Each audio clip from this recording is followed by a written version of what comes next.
All right. So like I said, my name is Daniela Salazar. I am one of the clinicians at LightHouse Arabia, and today's topic is going to be how to build emotional resilience. Now, we are a mental health and wellness center in Jumeirah, so it's quite central, hopefully, for all of you.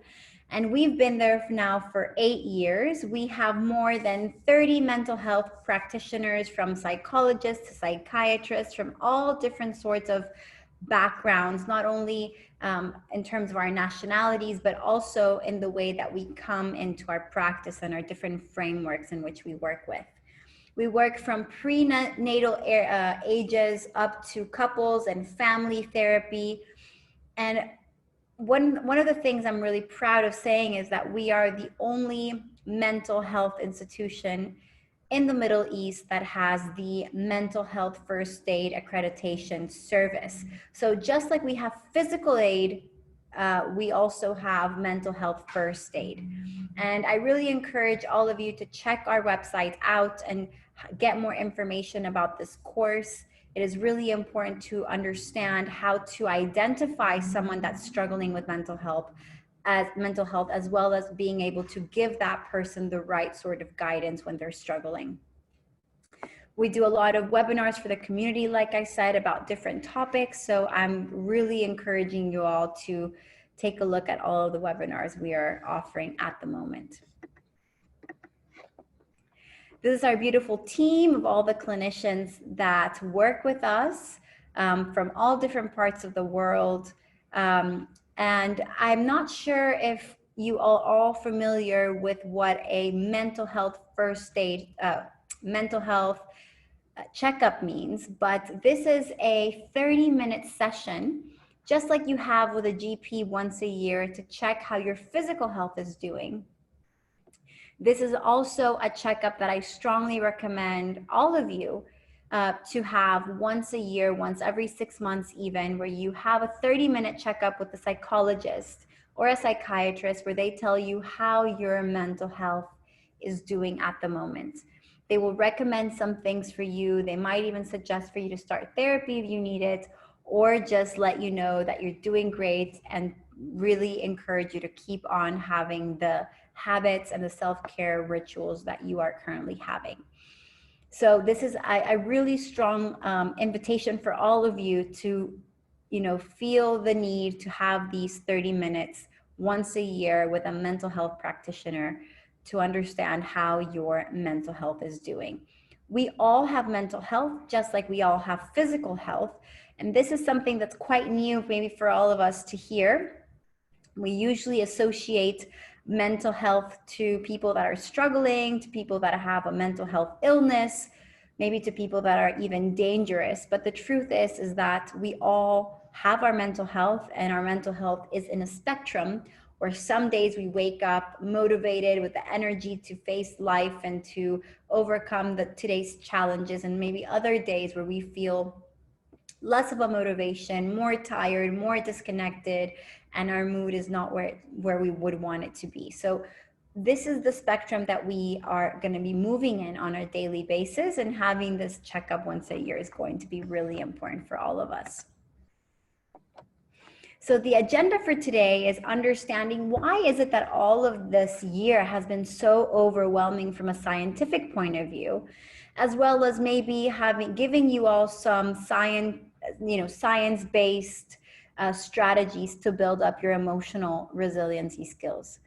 I often like talking about resiliency in the same way I talk about being emotionally intelligent.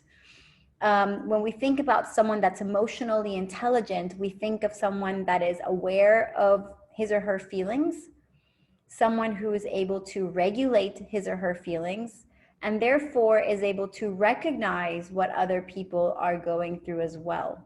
It is not an easy thing to have or a skill to develop. It takes time, but the good news for everyone is that this is something that can be learned. We're not necessarily born with our resiliency skills. These are things that we can develop over time through new habits, awareness, and just change in mindset, which is going to be something we're going to be talking about today. So first of all, this triangle that you see in the presentation is a triangle of our basic needs.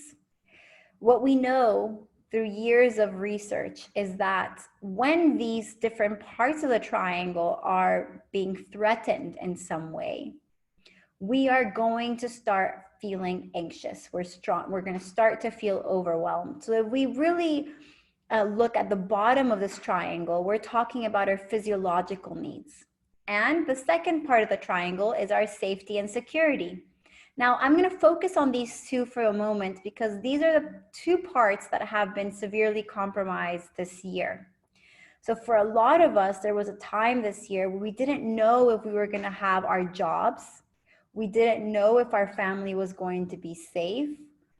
There was a time in our lives this year where in some countries, people were going to supermarkets and hoarding toilet paper and water because we didn't know how long the lockdown was going to last. And therefore, it caused a lot of feelings of uncertainty and overwhelmness. Now, historically, we have been wired to detect threat. So we have a part in our brain called the amygdala, which is our emotional processing system that has been with us since our caveman times. And this amygdala has actually helped us keep safe. It has been able to tell us when we are in true danger, when we need to do something about the situation, whether our situation is a happy situation, a worrisome situation, a situation that needs us to be sad. So all of the things that are going through the amygdala are there for a reason. Our emotions are actually there to keep us safe. Funnily enough, it is something that has stuck with us for hundreds and thousands of years now in our brains. And it's not something that is changing because it has a purpose. It's there to help us keep safe. I want you to imagine a train going straight at you. And at this point, the amygdala is there to say, run away, you're in danger. You need to do something about the situation. You are not safe. Similarly, in today's times, we get similar reactions with everyday situations. It can be a test, it can be a driving test, it can be an evaluation at work.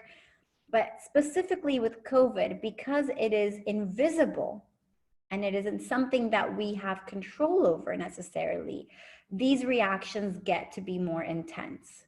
So I want to stop here and talk about anxiety and fear. Fear develops when you are in a situation when your life is actually in danger, when you have a train coming at you, a lion next to you, when you have a natural disaster in that moment, your reaction is fear-based. However, anxiety develops when we are predicting a situation to be dangerous. The fear is not necessarily present, or we're not aware of it to be present, yet we start having the ideas that we should be doing something about where we are. So right now, in this whole year, we could say that fear and anxiety have been present this whole time. So we then start developing coping mechanisms to deal with these reactions, the fear and the anxious reactions. So for some people, it was hoarding toilet paper and buying water. Other people were in the other side of the spectrum of anxiety, where they were high-fiving and hugging people and not necessarily have the awareness of where we are, of the dangerous of the situation where we were. So I want us to think of how anxiety moves in a spectrum. Then we have the love and belonging. And this is the connecting bit. We're human beings, we're social beings. It means that we thrive through our connections. So we weren't able to be connected with people for a long time. We still haven't been able to connect with our family members for most of us who haven't been able to travel this year. So it also brings a lot of feelings of fear and anxiety and overwhelmness, because at the core, we're social beings. And then on top of that, we need a sense of achievement. We need to be able to know that we're doing the right thing, that we're respectful of others, that we are feeling confident of who we are. And after all the things at the bottom have been, tumbling a bit, we could say that our self-esteem and confidence has also decreased because we just don't have anything sure anymore. And then lastly, we have the self-actualization component, which is where you're feeling free and creative and you're being able to be spontaneous. And due to the circumstances this year, this has not been as possible as before. So you can see how all of these components have really been struggling and have been causing us to start to feel overwhelmed and tired and just overall anxious. There's a lot of adjustments that have been made this year. We were in lockdown, then we eased into things. Now we're going back into the real world. Our kids are going back to school. That's a different adjustment. You have been at home and now you're out of your home, slowly going into your workplace maybe. So there's a lot of changes in our environment that are causing these different parts of the triangle to feel a bit rocky. So those feelings of displacement, of disorientation are very real, and we want to make sure that we honor them. So what do I mean by honoring these feelings? I mean, we acknowledge that they're there. We put a name to it.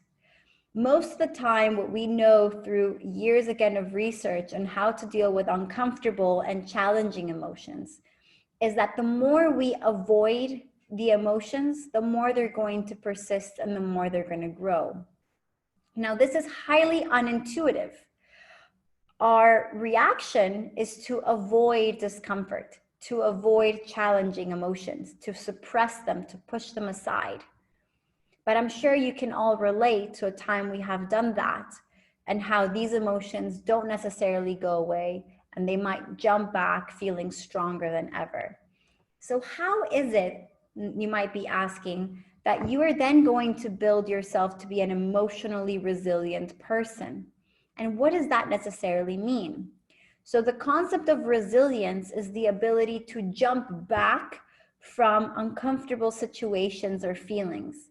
Not only jumping back from them, but learning from them. Understanding that they're there for a reason.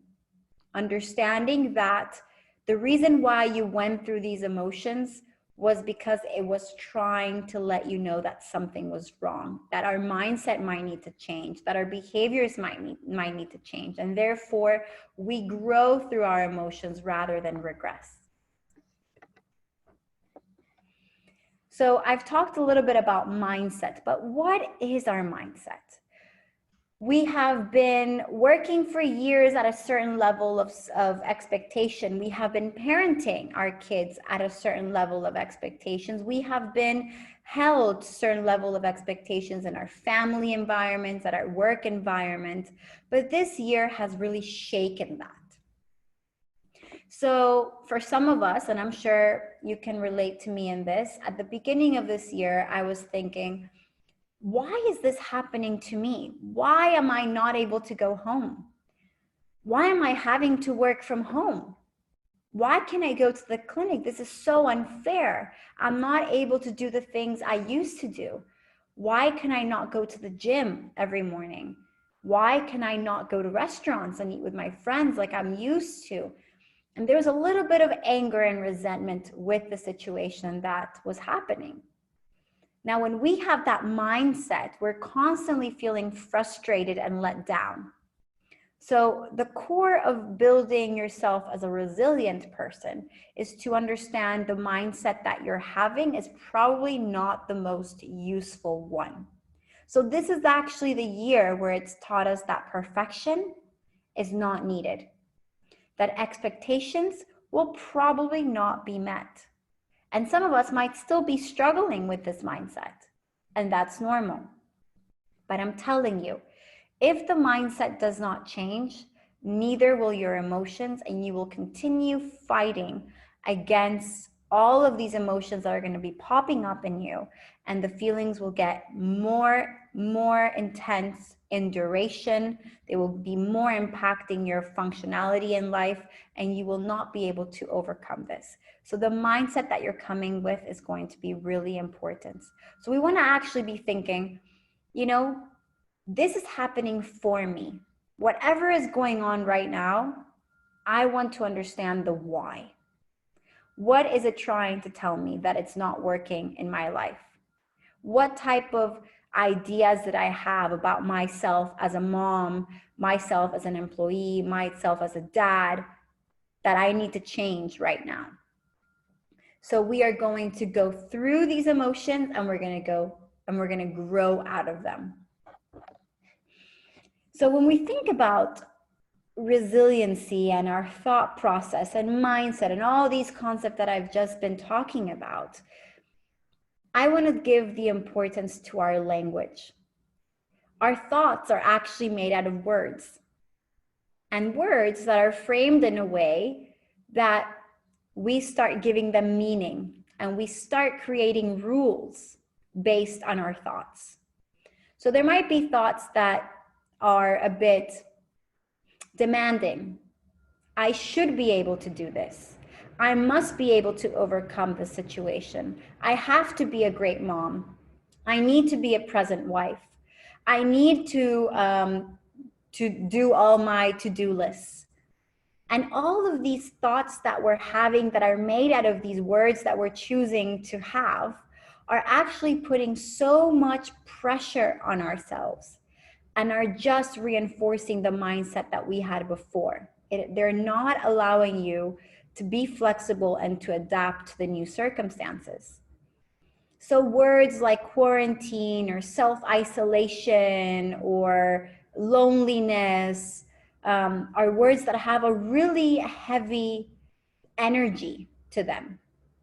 And when we use them so lightly, we're almost forcing ourselves to continue having these rigid rules about how the world should work.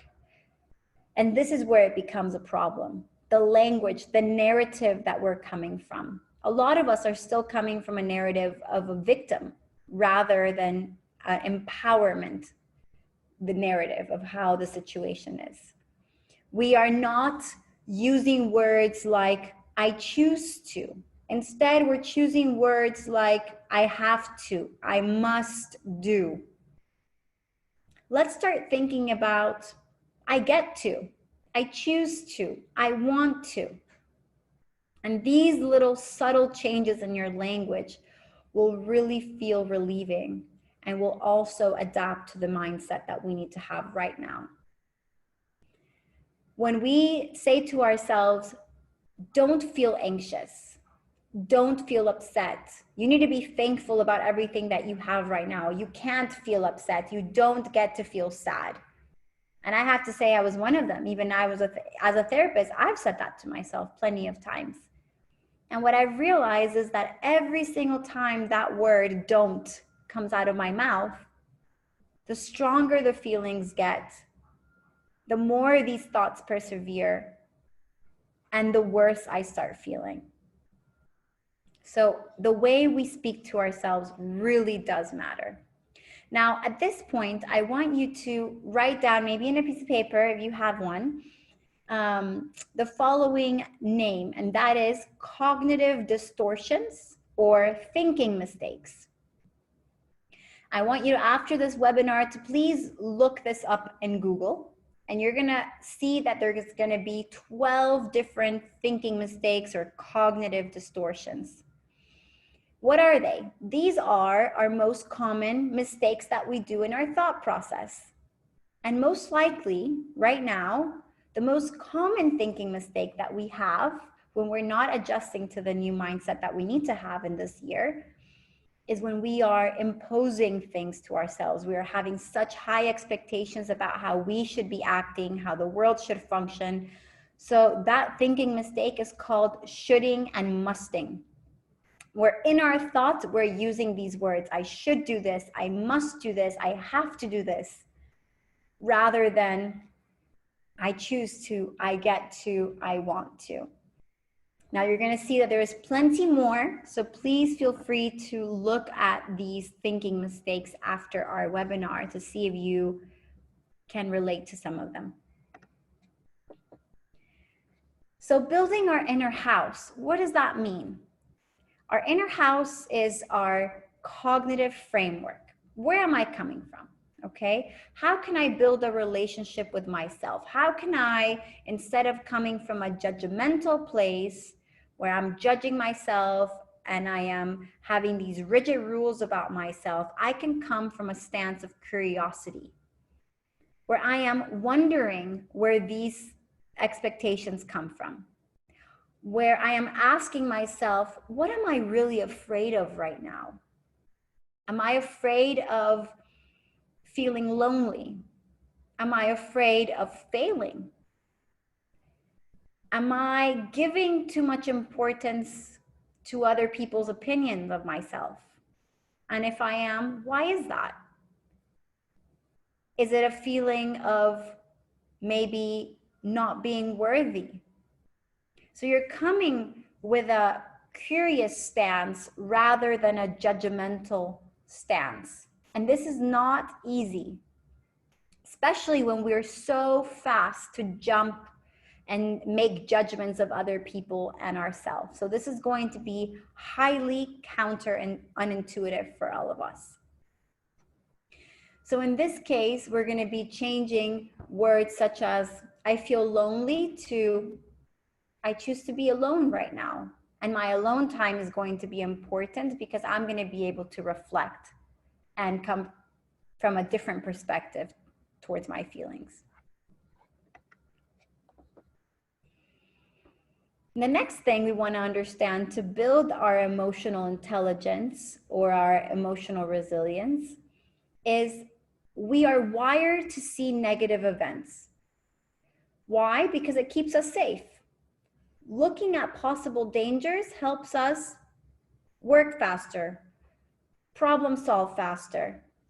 But when we are only focused on the negative of our day, we aren't making the most of it. So I really encourage all of you to have a routine, to wake up at the same time, to have your physical exercise during your day. If you're working from home, do not work in your pajamas, dress the part. You don't have to wear a suit and extra fancy, but dress nicely enough to feel like you're actually coming to work at home. There is actually a science behind it, which is called enclothed cognition. And this means that our clothes are actually sending a message to our brains because our brains are quite associative with the environment that we're in or the clothes that we're wearing. And we're linking emotions and attitudes with the things around us. So this is why psychologists all over the world do not suggest for you to work in your room, because we don't want to associate your resting space with your workspace. Likewise, we don't want to associate pajamas with work. We want to associate work clothes with work. Think about lawyers and businesswomen and businessmen. You go to work maybe with a suit, and a suit gives you a sense of power, knowledge, security, confidence. It's there for a reason. You wouldn't go to work or to a courthouse wearing pajama pants. It doesn't give the right message. So the same thing is going to happen with your mind. What message do I want to send to myself when I am going to work from home? You are going to be encouraged to claim your morning and your nighttime. Why? These are going to be your golden hours. So morning routines might have physical exercise, maybe a slight breathing exercise that we're going to be talking about later today. You're sitting still. You're not looking at your phone right when you wake up, which is something we're all guilty of, but I'm telling you, try to claim your morning. 15 minutes, half an hour, but please avoid your alarm clock being your phone or checking your phone right when you wake up. We want to make sure you have some downtime for yourself, whatever that means. At nighttime, for example, the same thing will be encouraged. Stay away from your phone. For example, 30 minutes before you go to bed, you don't look at your phone. You again engage in some meditation and breathing exercises. You chat with your partner. You're having some connecting time or alone time. This is going to be really useful for you to get the rest that you need and for you to recharge your oxygen tank. No one this year has been operating at 100% of our oxygen tank. If anything, we will be max at 75. So knowing that and understanding that that's the mindset that we're in right now, and that's okay, we need to be very mindful of how we're taking care of our oxygen tank in the morning and at nighttime. So having said that, and going and linking this slide to the first one about mindset, there are so many things that right now are not in our control. How people socially distance, the comments people make, the news that we hear, the friendships that we have, and how they're managing the COVID situation themselves, our work policies, all of these things are out of our control. However, the little circle in the middle, the dark blue circle, are the things that are in our control. And they're basic things, guys. The first one is our thoughts. We control our thoughts. We choose what words we want to have in our brains. We choose our narrative. How we feel, which is very linked to how we think. I'm going to name that feeling. I'm going to work through my feelings, and I'm not going to suppress them or avoid them. And then lastly, your behaviors, the sort of habits and systems you are creating to help you have the best self-care. These three things will be in your control, and they will be the most impactful for your well-being and for your resiliency skills to be there. Action is the number one tool we need to use to counteract fear. We do the opposite of what our mind's telling us. We don't need to follow what our thoughts are telling us to do. If your thought is telling you to just lay in bed and shut the curtains and not eat, we don't necessarily have to follow through what our mind says. We can acknowledge that that's what our mind is telling us, but our behaviors can actually be very useful. And you are counteracting the fear. You're doing something empowering instead of doing something coming from the victim narrative that you might have. And next we have the bottom-up approach. So this means, how are we going to take care of our bodies? So I've started explaining our cognitive bit, how our mind starts talking negatively to ourselves, how that's in our control, how our feelings are linked to our thoughts, how our minds are very associative to spaces and actions. But now I want to focus on our bodies. So the happiness drug or the happiness chemical is called serotonin. And serotonin is not only found in our brains, it is also found in our gut. So how can we then foster the production of serotonin through our bodies? And we have different strategies that I would definitely recommend. The first one, and it sounds very easy, but it's drinking lots of water. You're taking your probiotics, you're eating your berries that are also a way of producing serotonin in our bodies. You're eating right. It's not about dieting. It's about eating at the right times, the right amount of protein, vegetables, carbs. You're eating the right things.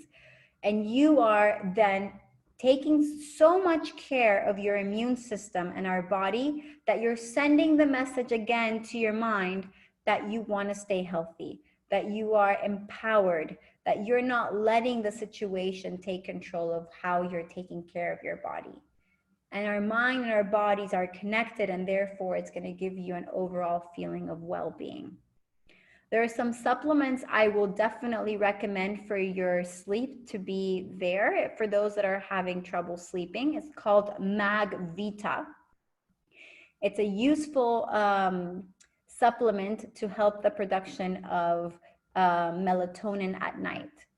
The other thing I would suggest for those that are having trouble sleeping are just basic sleep hygiene routines, such as hot showers at night could be useful. Herbal tea, obviously no phone use, no TV at night, no computer. The use of meditation or breathing apps can also be useful. Yoga, do not exercise at night. They're just some basic sleep hygiene tools that could be useful for you if you're having trouble sleeping. Now, it might be funny, but for some of you, but we are bombarded with so much information at the moment. We see the news, we have WhatsApps coming in, we have memes, we have Instagram, Snapchat, Facebook, email. We are always so bombarded with so much information that we almost feel overwhelmed and almost forced to be reading and being part of everything that's coming in. And at this point, most of the information that's coming into us is quite negative and quite overwhelming. So at the beginning, we were panic reading, and maybe some of us are still there. We're always reading about the cases that are happening around the world and the measures, and we feel like we're in control when we read more about this. But we know actually that the more we read, the more anxious we get. So do not feed the beast of news and blogs and information coming in. Make sure we are very boundaried in this sense. We don't need more information. We already know. If I were to give you a suggestion, I would really say keep 1 hour for news, blogs, Instagram posts in your day. And I would even say do this either few hours after you wake up or midday. Do not do this before you go to bed. Do not do this right after you wake up. We want to make sure we have something that we do that we wake up that is actually reinforcing, and something relaxing that we're doing at night, but it is not reading and rereading information. Right now, during this year, there's been a lot of toxic messages sent out, toxic messages on WhatsApp, friendships that might become toxic because everyone has a different level of anxiety. Make sure that you are boundaried, that you're telling your friends, listen, we're in different moments right now. We're interpreting the situation very differently. I love you, I want to be your friend, but I'm just going to take a step back for a moment. And that is completely fine. Your psychological safety and your physical safety should be the most thing that you are taking care of this year. Everything else is going to take the back seat, but your psychological and physical safety is going to be your priority, or should be your priority this year. And therefore, putting boundaries with our friends and family, if needed, is going to be okay. Self-care is not selfish. It's actually an act of service towards others. Because if you're taking care of yourself, you can be the best version of yourself with your other family members, friends, colleagues, etc. So that brings me to the types of connections we're having. Right now, we know that anxiety, fear, anger is quite contagious. And the reason why it's contagious is because we have something in our brain called mirror neurons. And these mirror neurons are actually the ones that tell us how other people are feeling. And therefore, if we feel that other people are panicking, we will then start panicking. And if other people are feeling anxious, we will feel anxious for them. And that can be a double-edged sword. That can help us connect with people and help them work through their feelings and be better friends. But at some point, just like it is right now in this year of survival mode, it can really play a negative factor in our well-being. So we want to make sure we're very boundaried. When we are connecting with people, we want to make these connections to be conscious. Why do I want to connect with this person? This person should not be a check in my to-do list. This is someone that I really want to invest time in talking to, getting to know, asking the right questions, talking about things that make both of us happy. Let's be creative with the types of hangouts that we have. Fortunately, now in Dubai, we can do more things. There was a time where we couldn't, but regardless, our safety is going to be key, and we need to have boundaries with the people that we see on the weekends as well. And lastly, we want to make our homes the best place for us to relax. We need to make our homes a sanctuary. So this means buying flowers, decluttering, trying aromatherapy that's actually quite relaxing at night, lavender, mint, peppermint, thyme, all of these, rosemary, all of these essence are actually quite relaxing. I strongly suggest to have your candles lit up when you get home. Your sleeping space should be completely decluttered. Your workspace should only have the things that you need with the right light. Make sure that the room temperature is the right one. When you're sleeping at night, the cooler the temperature, the better sleep you're gonna have, surprisingly. It needs to feel comforting. It needs to feel safe. And because our minds are jumping up and down and going towards, anticipating the worst in the future and reminiscing about the past, the present moment actually gets lost. Let's be real. We don't know how to connect with our present moment, and we associate staying connected with the present moment with meditation or mindfulness or sitting still and just, taking in whatever is going on. And that is not the only way to stay present. Staying present means maybe trying to do less things during the day and doing those things more consciously. It might mean reading a book consciously. It might mean decluttering your room consciously. It might mean drinking a cup of tea consciously. You are investing energy in whatever activity you're doing at that moment. And that's going to change everything. It's not just ticking a box. It's not just saying, I did 50 things a day. It is about doing the right 3 things each day. And that's how we're going to be staying connected to the present moment. So asking yourself the question of, what is the smallest step I can take right now? What do I need? What does Daniela need right now to feel more calm? Maybe Daniela needs just a 30-second breathing exercise. Okay, I'll do that. Or maybe Daniela needs just a tea and to leave the computer where she's at and go to another room and just drink her tea calmly. That's fair and that's fine.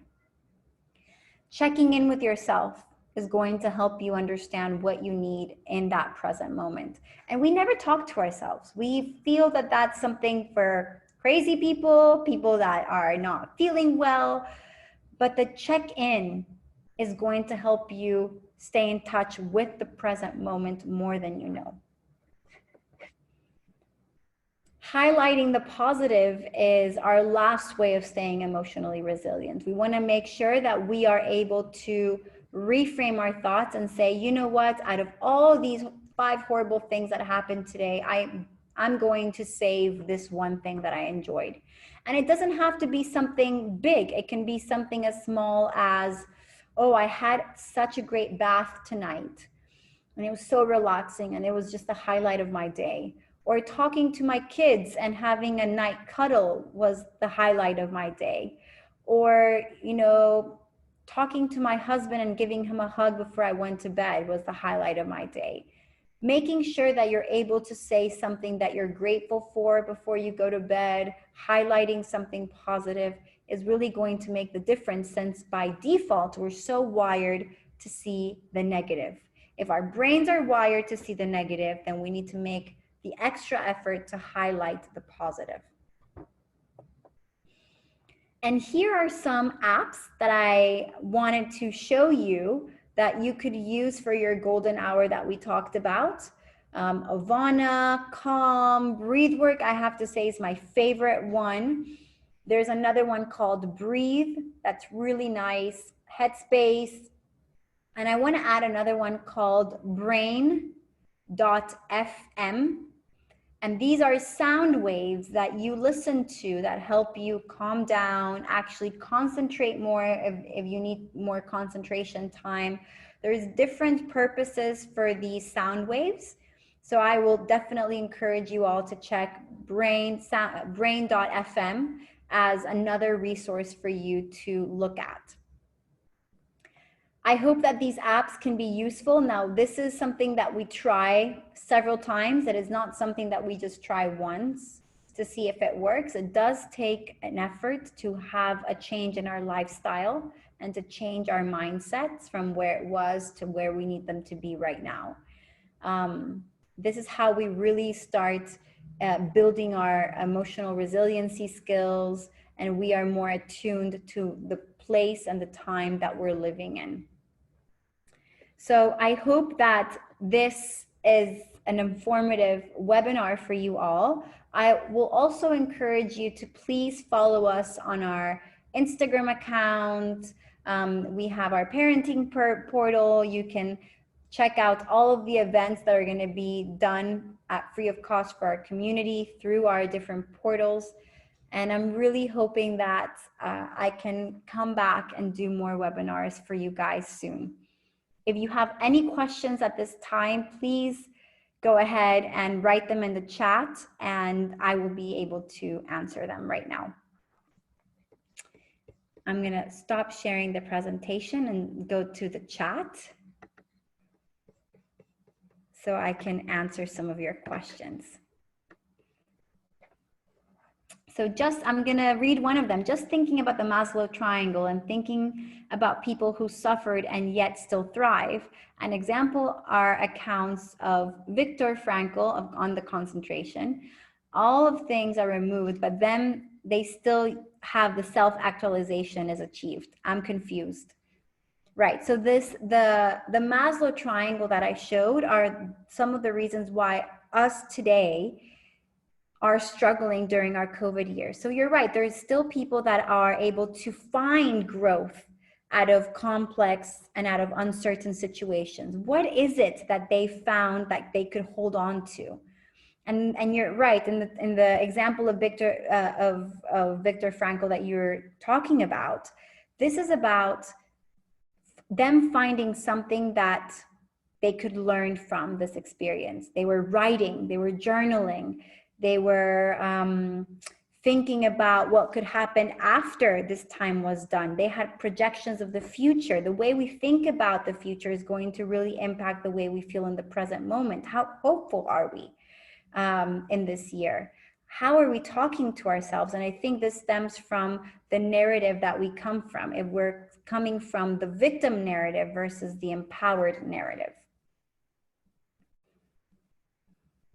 Can you please tell us more about toxic positivity? How do you not become one of these people?